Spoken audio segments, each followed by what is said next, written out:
Gaano nga ba kahirap pabagsakin ang isang aircraft carrier? Dahil kung pagbabasihan ang laki nito ay parang napakadali lang targetin ng mga kalaban. Mayroon itong lapad na aabot sa 78 metro at haba na 337 metro o katumbas ng 4 na football field.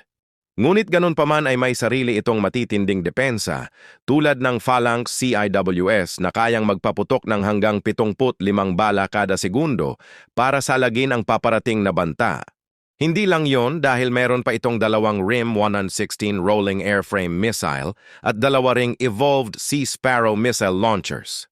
At hindi pa rito natatapos ang kanilang depensa dahil sa karagatan ay hindi ito naglalayag ng mag-isa. Parati itong sinasamahan ng isang buong carrier strike group, mga submarino at mga eroplanong pandigma. Kaya't ganun na lang kung bakit napakahirap nitong pabagsakin. Kahanga-hanga naman.